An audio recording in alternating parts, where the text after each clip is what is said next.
Welcome to our exploration of consciousness and intuition.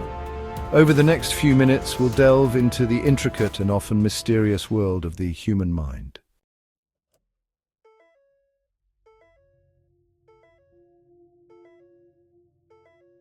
Despite ongoing research, our understanding of the underlying mechanisms of consciousness and its relationship to other cognitive processes, brain function, the self, and the environment remains limited. We persist in paradigmatic directions where, in fact, there is nothing definitive to prove.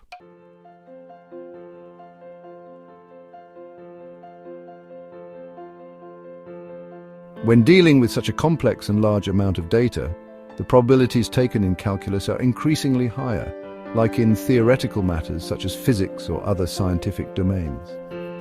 The human mind teaches us that there are no definitive truths, and every topic might be treated as a regional matter specific to a typical set of occurrences.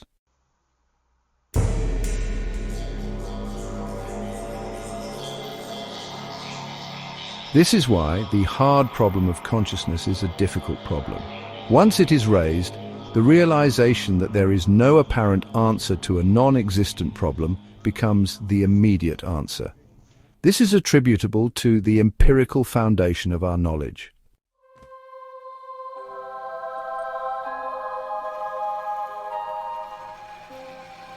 We are considered as subconscious, the process of intuition, when in reality it is the formational process of our synapses that determines consciousness. We got into possession of conscious products of our mind when those objects of mind became cognitive forms expressed in language.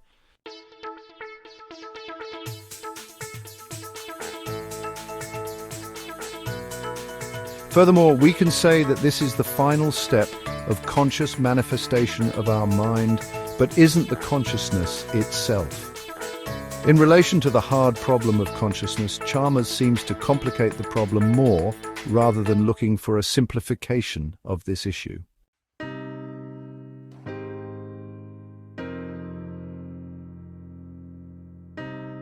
What is actually disputing is that subjectivity cannot be physically explained nor determined by either physical or experiential measurements of neuroscientists.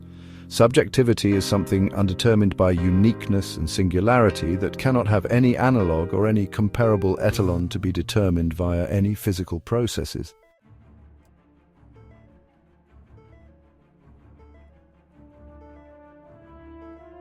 Therefore, Chambers' critique is more against the neuroscientists' methods that are unable to determine an exact definition of consciousness. Firstly, due to the individual and subjective character that cannot be determined as a universal ground according to the context presented.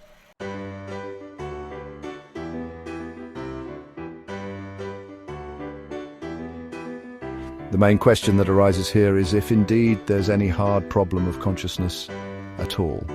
We understand that momentary neuroscience is in a very incipient stage, trying to understand a multitude of relations and processes along 90,000 miles of nervous terminations that the human nervous system has. We barely began the exploration of the first layer of our brain, and searching for definite answers from neuroscience at this stage is still premature.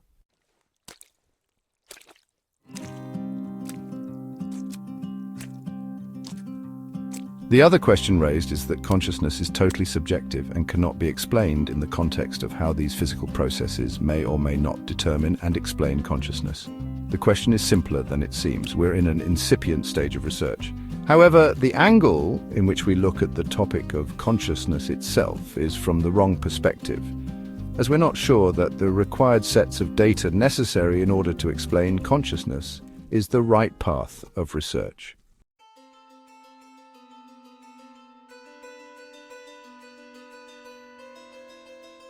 We observed that our brain waves are the reminiscences of various synaptic processes and permutations. Also, we noticed that there is a certain behaviour imprinted in every synaptic activity that follows up to different kinds of mental operations, processes, and so on.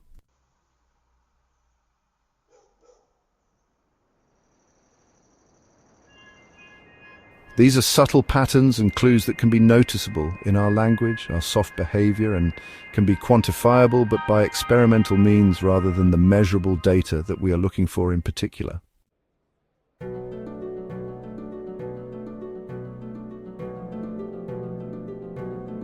In a social situation, we noticed a certain type of behaviour that a certain group of people express when sharing the same views. They exhibit similar behaviours, and these hints can guide us towards the supposition that they have a similar pattern of neural activity. This is meant to designate a shared subjective experience, noticeable by common language, hints, reactions, behaviour, facial expressions, actions, and so on.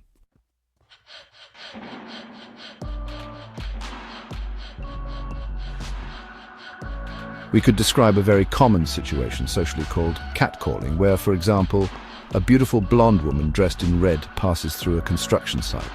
All the male workers begin to catcall her. The men would say the exact same words in a chorus. They would stare at exactly the same thing, the woman in red walking down the street. They'd make the exact same gestures, have the same expressions on their faces, and even make the same types of sounds. In this case, it isn't very difficult to determine that a group of men had the same subjective experience, which is obvious and readable in a pattern common to every individual involved in this activity. Therefore, a pattern can be established and agreed upon, showing that a subjective experience and proofs of consciousness can be determined by case and analyzed as an experiment. This would lead to establishing a rule that can be determinable by the case only.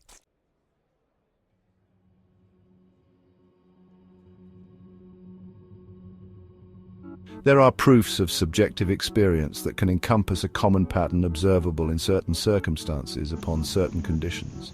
In our case, the case is a well-known social occurrence which has been freely noticed. Therefore, we could sustain that this data came from a source free of bias and subjectivity.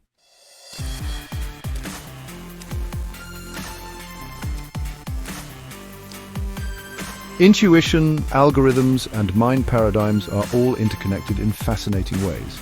Intuition often guides our decision-making processes, while algorithms can provide structured approaches to problem-solving. Together, they form the basis of various mind paradigms that shape our understanding of cognitive science.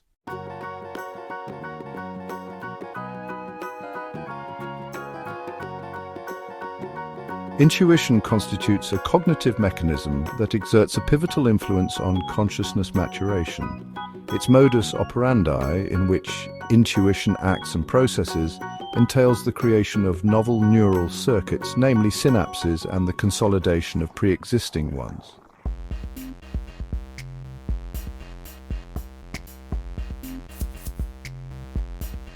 Such neural networks facilitate a profound comprehension of one's own mental states and cogitation. As these connections are constituted and strengthened, the individual's ability to comprehend and make sense of their own mental processes increases. This leads to a heightened level of self-awareness and understanding, commonly referred to as the final stages of consciousness.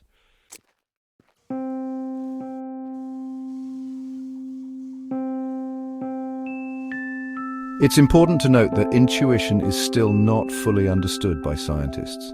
It is an algorithmic process that cannot yet be fully translated into a clear and formal definition. Nevertheless, there exists a widespread belief that intuition constitutes a crucial element in attaining the utmost degree of consciousness, since it permits a more profound comprehension of both oneself and the surrounding world.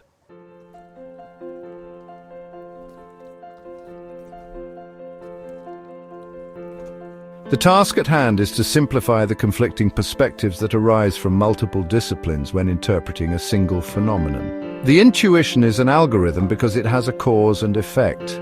Our main barrier consists in finding a language that can explain this clearly enough that we can replicate this model, even implementing it into a learning machine or AI.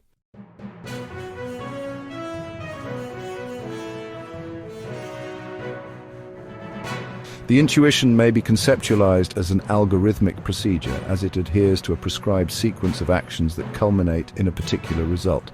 The challenge is to clearly articulate and document this endeavor.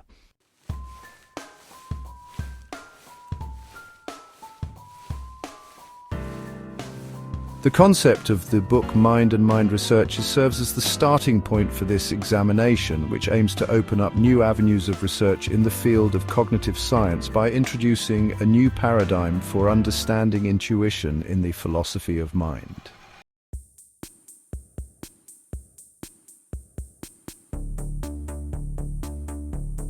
The proposed paradigm suggests that intuition is a pattern of the mind that may be difficult for us to fully understand or decipher.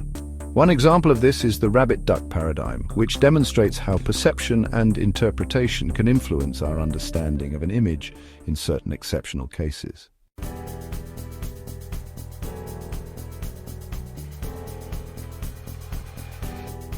However, the question remains as to why we can't have a simple explanation to resolve these mind paradigms. A possibility is that our cognitive abilities are limited, and we are unable to fully grasp or represent certain concepts or ideas in our minds despite our efforts in studying and understanding the topic in particular. This limitation may contribute to the limits of our intuition and our ability to acquire knowledge.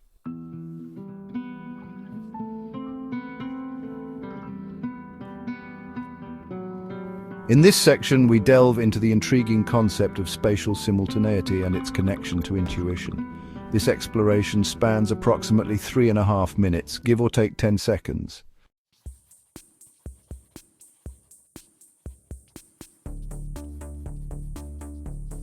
The idea of spatial simultaneity is proposed here as a potential solution to this problem in which the paradox can be simply resolved.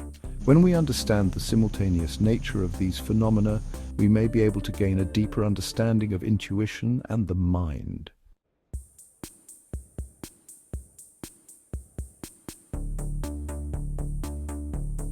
This cause could potentially lead to a better understanding of the mind paradigms that we currently struggle to explain. However, by exploring the concept of spatial simultaneity and its relation to intuition, we could simplify our models of comprehension and learning.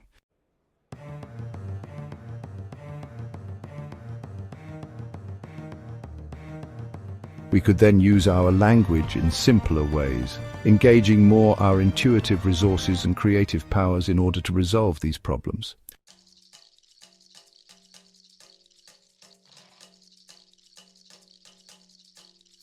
The paradigm consists seemingly with the question of what was first, the chicken or egg, or the rabbit-duck paradigm, which is a visual illusion that was first introduced by the American psychologist Joseph Jastrow in 1899.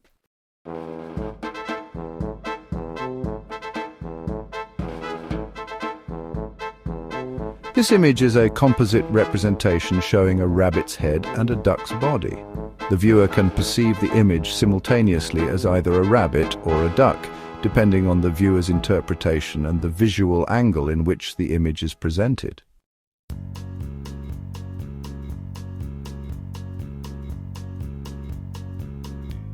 The chicken and egg paradox, also known as the which came first paradox, is a classic example of a causality dilemma, in which the well-known question, who came first, the chicken or the egg, causes paradoxes that cannot be resolved yet. The paradox arises because both the chicken and the egg are stated as necessary for the other's existence, yet it is unclear which came first. This type of paradox is often used as an analogy for other similar situations, where the cause and effect relationship is not clearly formulated in the statement or by case. It's not presented in a comprehensive way, which makes it difficult to answer.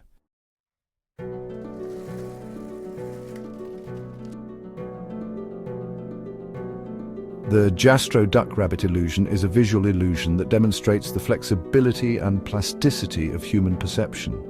The ingenious and confusingly simple way that Jastrow drew a duck that can be seen as a rabbit posed a real challenge to our common logic, as which identity comes first can be a rabbit-duck identical with a rabbit-duck. Knowing in front of our common sense that this is a composite concept image meant to put us in difficulty.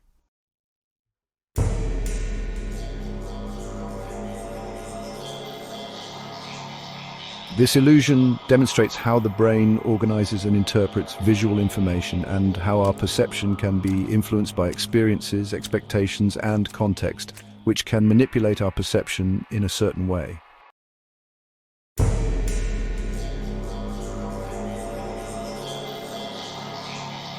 In both cases, we can definitely agree that we cannot have an answer because of a mind blockage when our intuition doesn't provide us with a corresponding mind process.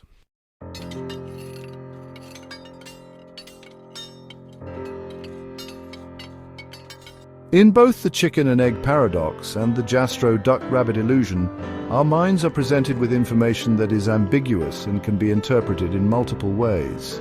This can lead to a mind blockage, as our intuition and experiences may not provide a clear answer or resolution. In the case of the chicken and egg paradox, the information presented in a certain fashion may lead us to believe that one must have come before the other. Yet the paradox arises because both are necessary for the other's existence, which is the condition required by the paradox.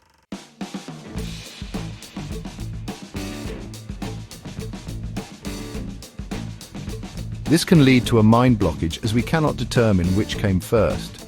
In the case of the Jastrow-duck-rabbit illusion, our perception can be influenced by experiences and expectations, which can lead to a mind blockage as we may be unable to see the image differently. In both cases, the mind blockage is a result because the way of the information being presented in a way that is not immediately clear or can be interpreted in multiple ways.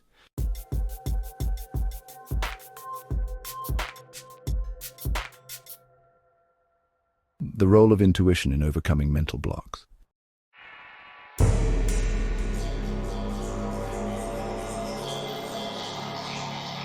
This case, it highlights the flexibility and plasticity of human perception and the mode of how our perception can be influenced by experiences and expectations.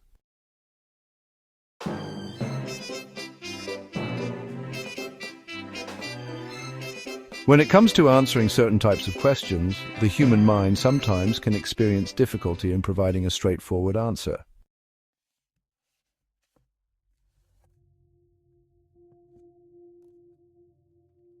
This is due to the character of the topic or the way in which the information is presented, where, for certain reasons, our ability to make sense of that information is impeded by something that we cannot explain nor determine with exactitude.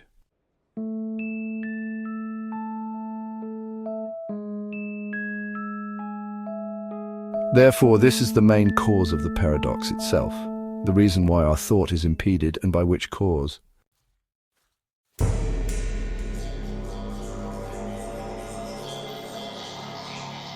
This can be due to a variety of reasons, such as a lack of information, poor understanding of the knowledge about the topic, or simply because the topic reaches a paradox point in our thought.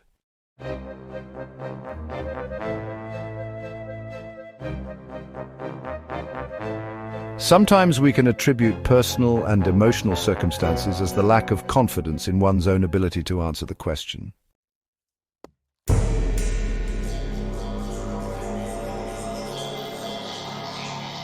One plausible explanation for the difficulty in answering certain types of questions involves the role of intuition. The role of intuition as a mind process is fundamental in how we process and comprehend information.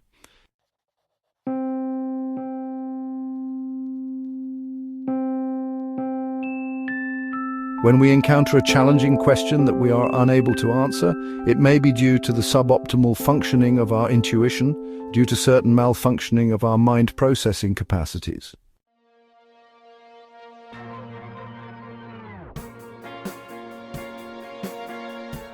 Additionally, we may have an incomplete understanding of the matter, and which can make it difficult to overcome this mental block. Thus, it is not a matter of blockage, but rather a matter of knowledge, comprehension, and awareness of the constraints that our intuition might experience, and how it impacts our capacity to respond to particular types of queries. The more we comprehend about our intuition and its workings, we are more certain about what impedes our thought to manifesting optimally.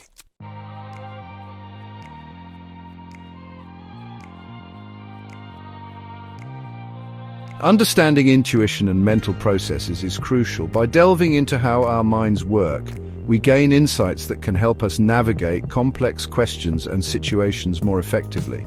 It's about recognizing the limitations and strengths of our cognitive abilities and using that awareness to our advantage.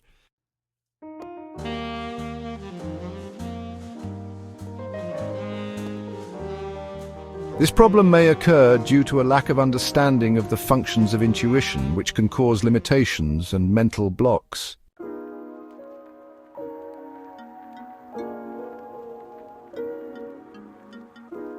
It is necessary to be aware of the restrictions of intuition and how it affects our capacity to respond to certain types of questions to overcome these mental obstacles. By comprehending and acquiring knowledge about our intuition, we can equip ourselves to provide clear and accurate answers to difficult questions because we can approach things from all possible angles.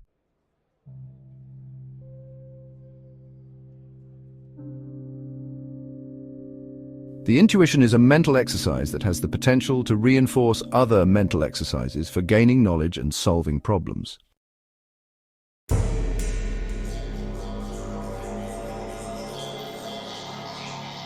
However, the inability to access our intuition can lead to mental blockages. The explanation of intuition as a blockage is disappointing for science, particularly psychology, as intuition is not merely a creative process.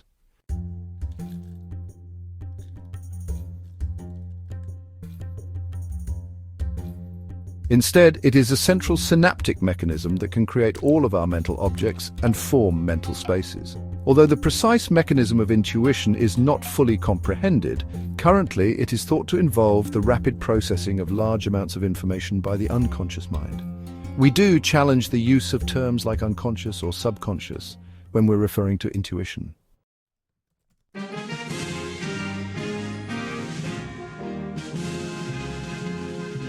We have already shown that intuition is the main subliminal mind process that precedes and determines the final step of conscious processing of information.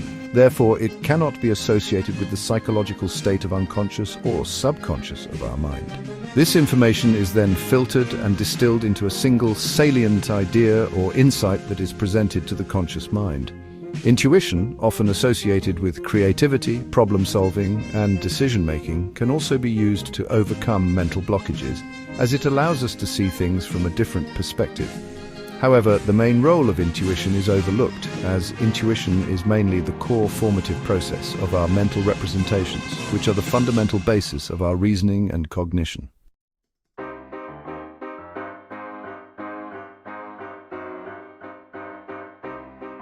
In this section, we delve into the fascinating interplay between intuitive thought and artificial intelligence.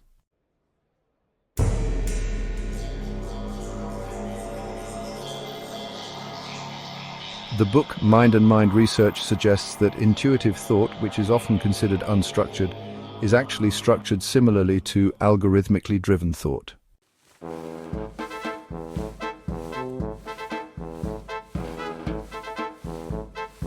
The book concept of Mind and Mind Research likely delves deeper into the concept of the connection between signs and their meanings, and how this relationship relates to our understanding of the world. It also explores the role of intuition in this process and how it can contribute to our ability to understand and interpret signs and their meanings.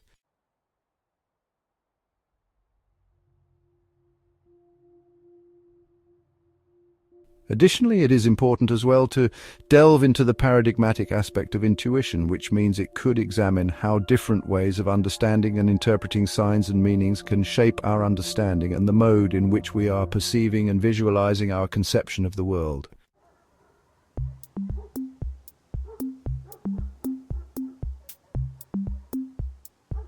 Furthermore, the book may argue that the concept of the unconscious as proposed by Freud is not accurate, and instead posits that the subconscious is an inappropriate concept in our case, and simply is a result of certain neural pathways not being accessible to conscious awareness.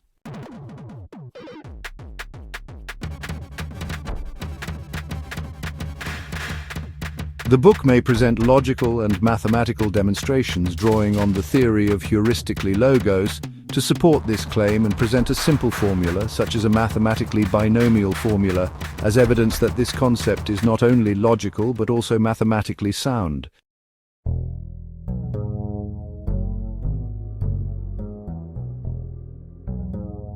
The book may also cite passages from Aristotle's Physics and Metaphysics to demonstrate that the concept of intuition, which is closely related to the subconscious, was already recognized by Aristotle. He associated it with the fundamental principles of the world's constitution.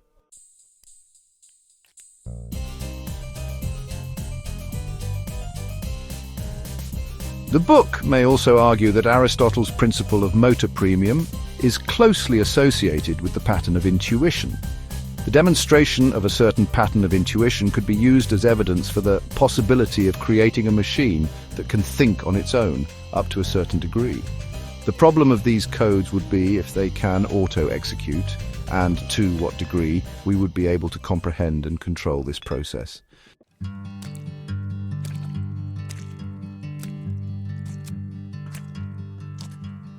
If we can understand the nature of intuition and how it relates to mental processes, then implementing intuition-like capabilities in an AI system would be possible. When the level of general acquaintance allows for optimal control and understanding of this process, it could be a reality.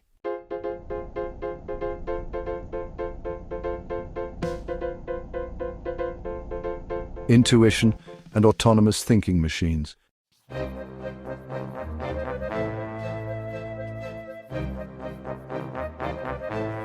The argument being made is that just as structured or algorithmically based thought relies on a holistic or synthetic process, intuitive or heuristic thought also relies on a similar process.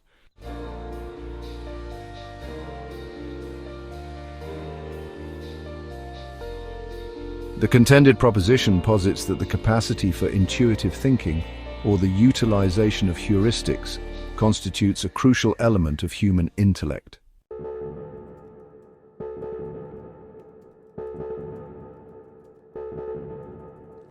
Should we gain comprehension of the essence of intuition and its correlation to mental faculties, this could serve as substantiation for the potentiality of constructing an autonomous thinking machine.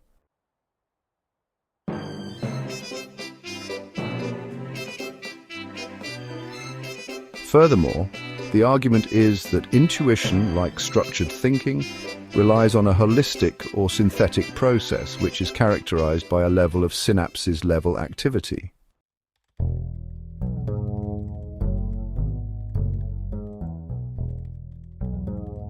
The concept of intuition entails more than just a mere assortment of unconnected fragments of information.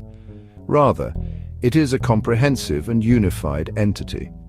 Consequently, if we can fathom the fundamental cognitive procedures that trigger this synthetic and holistic thought process, we could potentially replicate it in a machine.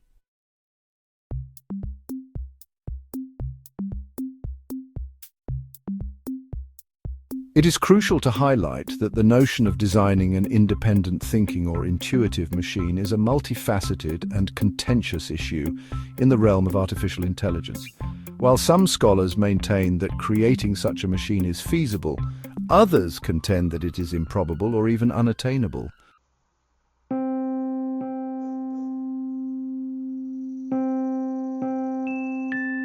The presentation of a specific intuition pattern may serve as supportive evidence for the possibility of producing such a machine, although it does not constitute conclusive